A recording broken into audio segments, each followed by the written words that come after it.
but didn't park on your driveway. You ain't gonna go too far. How are you doing, Jason? Doing good, Hubert. How are you? Thank you. Well, welcome to the first official LearnAnalytics.org podcast. So we're a podcast that's fresh off, and this is the first one about data, tech, and product. And we just want to invite special guests on to talk about these things and share their stories and their journey. So I have Jason today, all the way from Chicago. Yeah, Chicago. How's the Chicago summer doing right now? It's pretty pleasant right now. We've been having 90s and it's been getting pretty hot for a while, but yeah, I mean, as good as it's going to get for the lockdown. I think it doesn't really matter where you are at this point in time.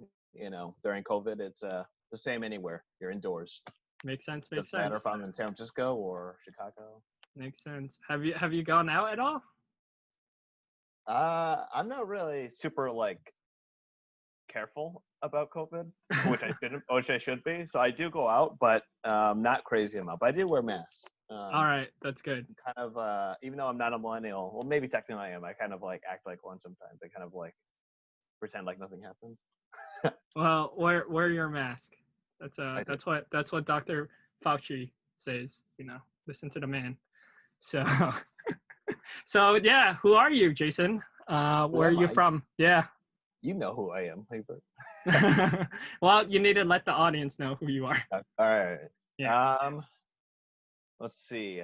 Hi, my name is Jason. Now it's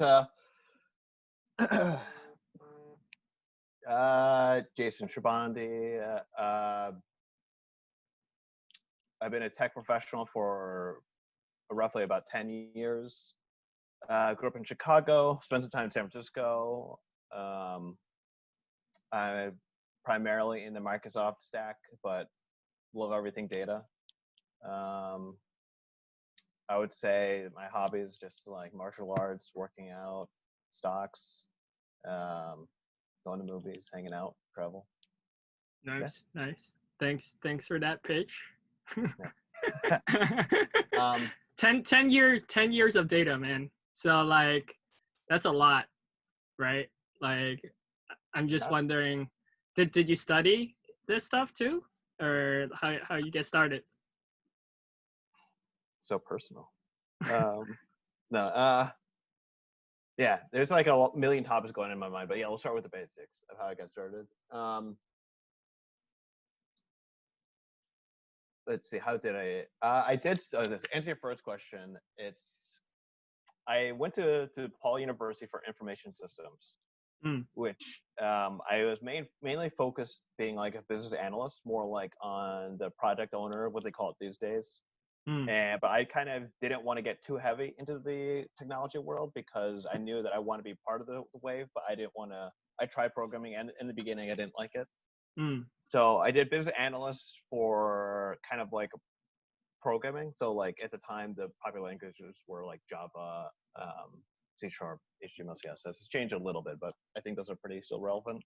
We had SQL courses as well, but that wasn't the thrust of the entire thing. It's more of an overarching IT background. But it didn't specialize in data specifically. Got it. So was it heavy on the information systems, database stuff? Or it sounds like that, doesn't it? It sounds like that. It sounds like it's not management information systems like a lot of people think, but you could call. I mean, it's not too much different than that. But they taught us a lot of valuable skill sets that I brought forward with me, and but it wasn't specialized in data. I think a lot of the courses they taught us were some application languages. I chose Java, some SQL courses, content management systems, UI, UX design, and for me, I did some project management and business analyst, or now they call it product owner courses, as more of the focus of my career. Interesting. So it's more. I would say it's more something that I fell into and that I grew to like more than something that I drove to get into. Got it. So you found it useful. You found your undergraduate career. It's definitely more useful. It's definitely more in line than a lot of people's majors. It's not like I came from a psychology background. Okay. I don't want to insult anyone with psychology background, but you know what I mean. It's like it was an IT. It was a background in programming, but it didn't specialize specifically in data. Got it. I didn't go to like. I think I would say the most relevant coursework like major you could get. The only major you could focus on that would be more directly related at the time was management information systems, or what they call now is business analytics. Yeah. So what they study is like Tableau, Python, and data analysts. And I don't think that the graduate program back then, data science, even really existed. Yeah, no, I hear you totally, right? My background for undergrad was actually in finance, and I did a minor in statistics, right? So I loved the data analysis portion of it, right? So but the thing is, there were not a lot of programs at that time for business analytics or data analytics, right? And then it really came to be like, wow, all these schools started doing these master programs for business analytics. I know, I see them all the time. It's like, I guess we're kind of ahead of the curve. I mean, it's like no one wanted to get in. It wasn't super popular when I went to school, but now it's like popular. So well, it sort of all became popular because like there were these articles that started coming as like data is the new oil, right? And data science is like the coolest, the best profession everyone needs to get into. That's when you went to school. That's when you went to school, Herbert. I'm a lot older than you are. That's when you went to school. When I went to school, I knew that IT and tech was going to be big. I didn't know it was going to be this big, but I knew it was going to be relevant, and I knew that. That's as much as I knew. Yeah. Got it. Makes sense. So when you went to school, that was like the age of the Facebook and the Google, huh? If you're saying like that, like when Facebook and Google, like when that first started, around that time, or a little bit after. It wasn't quite that long ago. It wasn't. Google was a while ago. Well, Facebook started in like 2006. Google started even before that, I think. Yeah, Google started like in 2002. Yeah, no, I didn't go to school that long ago, but I would say it was. I mean, to give you some relevance, it was around like I graduated during the, and this might be kind of relevant to your viewers or no viewers yet, but potential viewers. I graduated close to the recession, in the thick of the recession. Got it. And that's going to kind of craft how I got into this role as well. Got it. Well, let's dive right into it after. Okay, so you graduated. Now you're in the financial crisis around that time, right? What was going on? Yeah, okay, what was going on? So for a lot of people who aren't like a lot of people aren't old enough to remember, the financial crisis happened around 2008, 2009, but it lasted for like years and years and years. There was problems hiring people. Yeah. And I chose my major actually during the financial crisis. So I switched. Well, I was undeclared, and I became information systems guy because we were in the middle of like one of the worst recessions possible. I was like, I need to get a job. So I need something that's going to be economical and that's good. It's going to be in demand. So that's part of the reason why I chose what I chose. There's a lot of reasons, but that would take a lot longer to explain. So that's part of the reason what I chose, and that's part of the reason I was just kind of like going for anything at the time. Like I started in help desk actually when I first graduated because I was just trying to get anything. Wow. That was the kind of the thrust of the time, but I didn't like it. That's not at all what I went to school for. Yeah. And 4 months later, I found a job on Craigslist, getting a job at I don't even know they had a title, but it was like a Microsoft startup company, and that's how I got started. I didn't even know really what I was getting myself into, and I'm not going to name names of any companies, but I learned a lot there. Interesting. That's cool. So your first role was at can you say that one again? Your first role? Yes, your first role was help desk, and then you transitioned your role to after 4 months to data. Nice. I'm glad I did. Yeah. And then you've been in data since then. Yeah. Okay. Cool. And then you did a how long were you in Chicago until you came over to Bay Area after that job?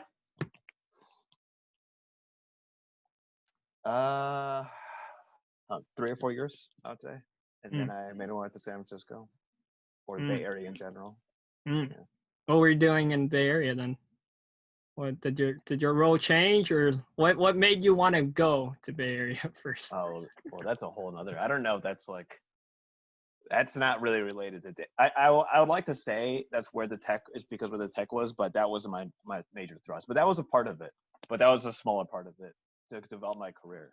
But that was like, I knew that I was finding a job there. I knew I'd be happy there. But I was actually in it because my mom's family comes from there. And I like the atmosphere of it and the culture. So it was between that, Seattle, and San Francisco. And I chose San Francisco because I had like 10 family members there. And I wanted it to be like a West Coast dude. So, and it was a dream. It was always a dream of mine, but it wasn't like I wanted to be in Silicon Valley, but that wasn't nice at all for me personally. Got it. What was your so I guess my question, how is that sort of like the roles transfer? Were you doing different things, or was it similar? Yeah, like I'm just trying to understand, like what you were doing in Chicago, what were you doing in Bay Area? Like where did you work at, or like what were these companies and firms? Yeah, I don't really know like the world of like law, so I don't want to name names of any companies. Industry. But, yeah. Well, there's a few big questions there that I'm going to dive into. That's take me a little while. Let me just go by industry first. Yeah, industry. The first one was a startup. That's probably where I learned the most, and there was only 3 people, so I learned a lot. Wow. They're kind of a tech company where we took in different clients of different industries. So I'd work in like telecommunications, I'd work in manufacturing, retail. So I worked with a lot of different industries there. And then I worked in education finance, dealing with student loans. And then I worked in medical staffing. And then I worked in, and How I Know You after that. I think back to Chicago. Then I worked in trains. Railroad, transportation. Yeah. Yes. And then now I'm in insurance. So wow. I kind of been all over the industry. But the bulk of my experience is in healthcare, because that was my California experience. But I have a lot of different experiences in a lot of different industries. Interesting.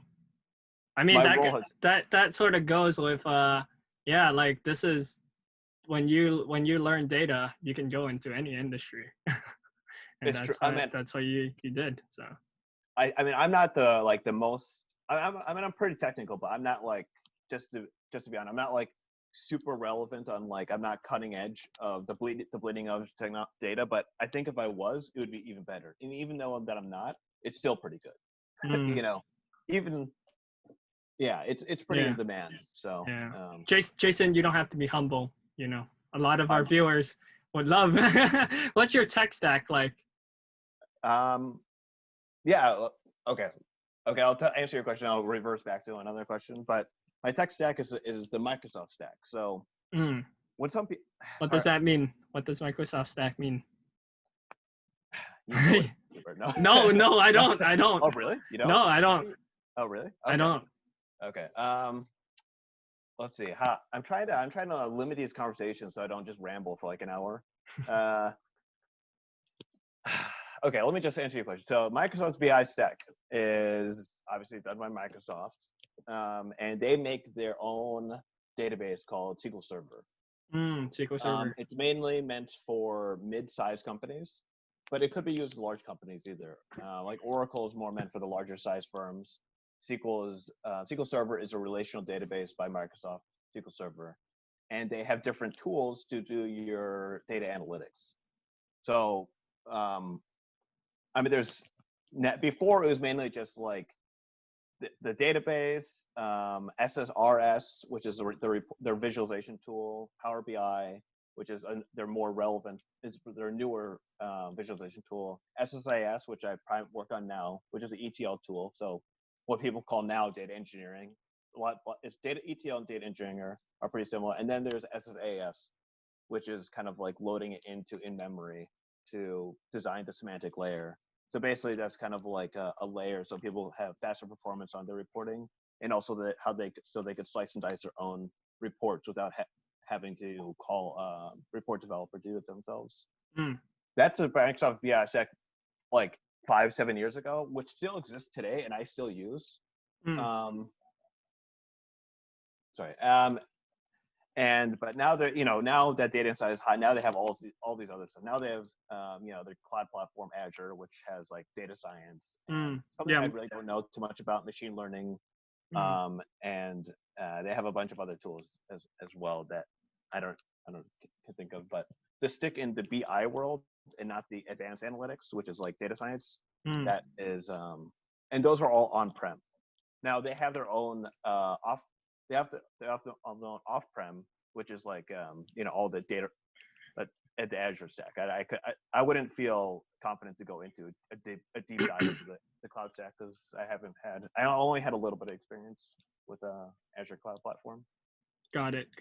But it seemed like you're very close to that. Yeah, like you said, the Microsoft stack, right? The BI component. It sounds like all that. Oh yeah. Yeah.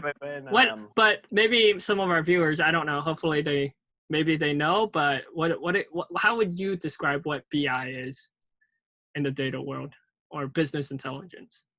What's your definition? In a simple term? In a simple term. The most layman terms, which is not going to attract people to data. Where's the value in it, right? Like what is it and where's the value in it, right? BI is reporting off, in the most layman's terms, is basically all analytics is just reporting off of a business needs and questions. So you're answering questions based on data gathered in their transactional system, and then you pull that over into their analytical platform. Got it. And then you let the business decision makers, like managers, directors, they'll look at that and make their own decisions. The reports could be shown to anyone, but that's the thrust of really all data analytics, but business intelligence especially. Yeah, that's a really well put answer. But and then now they have AI and machine learning. That's a whole another like. Yeah, I mean, that's a different layer. We'll invite another guest who specializes in that. So, but yeah, that's awesome though. So then you moved back to Chicago, right? So after your Bay Area venture, you moved back to Chicago. I guess did you enjoy the tech scene here in the Bay Area, or like did you learn a few things? Like if you did, what did you learn? Just like overall in tech or data here. I love the Bay Area.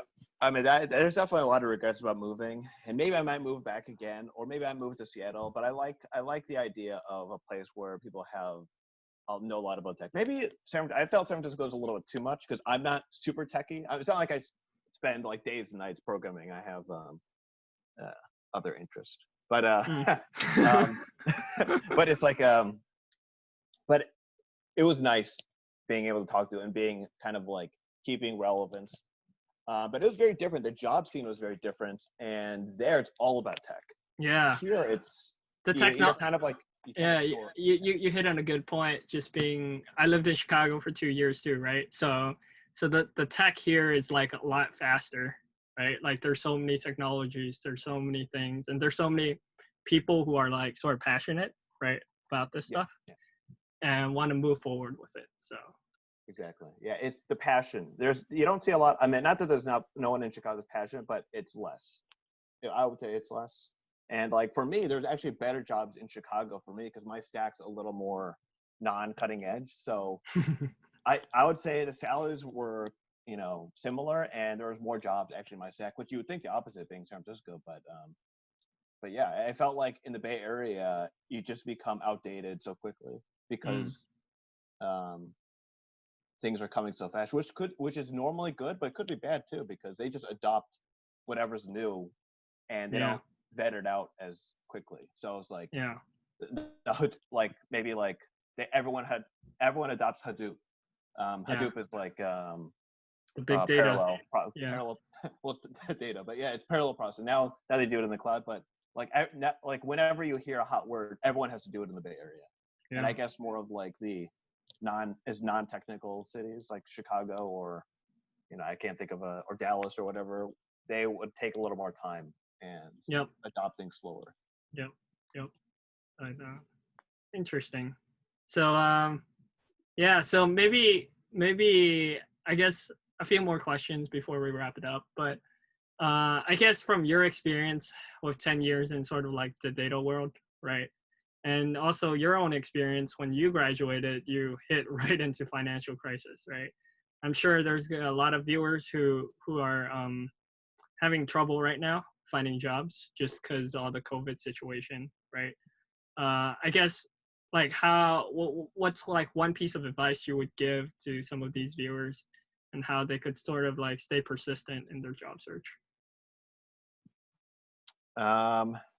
If you want to get into the data scene, don't be too picky at first and study. You could always change later.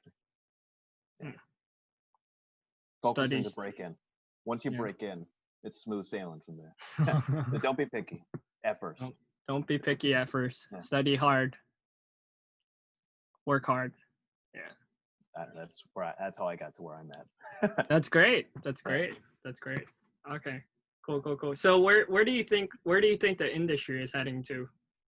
Like as far as data, and I mean from my perspective, like there's a lot of AI going on, machine learning, right? Like that we want to do with a lot of systems or robotics or cars, right? There's a lot of these stuff going on. There's a lot of automation, right? I was just taking a look on Facebook. I guess the McDonald's workers or fast food industry are probably get swiped away soon because there's robots who can flip your burgers. And so there's just a lot of that stuff. But where do you think the industry is heading to in your perspective? Well, I think what some people say like tech and like robotics. I mean, robotics and what I do and what you do are very different from those industries. I'm not automating and I'm not building robots or anything. Yeah, but data is needed in there. It is. Right? Yeah. So I would say right now, a few years ago, it was like data science. And before that, maybe like parallel. And then there's like big data. A few years ago, also NoSQL, schemaless databases. So MongoDB, Cassandra. Now I think what's coming up is AI, machine learning. I think Azure and AWS. So trying migrating everything in cloud and take advantage of those services. So everything has its hype period, and right now the hype period I would say is machine learning, AI, and cloud platforms like Azure and AWS. So if you want to learn valuable skill sets, learn those, but they will be hyped and then eventually they'll come back down, like every new technology. But you have to learn the fundamentals first, which is SQL, dimensional modeling, relational modeling, Tableau. Those things don't go away very fast. But the other ones kind of like die down. But you need to learn the basics. Got it. So to the viewers, the foundational stuff. Learn the database stuff. Learn the SQL stuff. Learn the dashboarding, right? And then data visualization. Data visualization. Yeah. It's going to be boring, but Yeah, understand the business, understand the problems, right? And then the AI stuff. Yeah. It's harder than it seems sometimes to break into that. But I would say, if you're trying to learn a skill set, learn relational databases, then get without the hype, which is cloud computing and machine learning. If you really want to do something that's hot, where it's going to be in 5 years, it's hard to predict that. But that's what's hot now in the next couple of years for sure. Hear you. Well, to the viewers, stay persistent. Yeah, you listen to Jason's wise words. Thanks for joining us for our first LearnAnalytics.org podcast.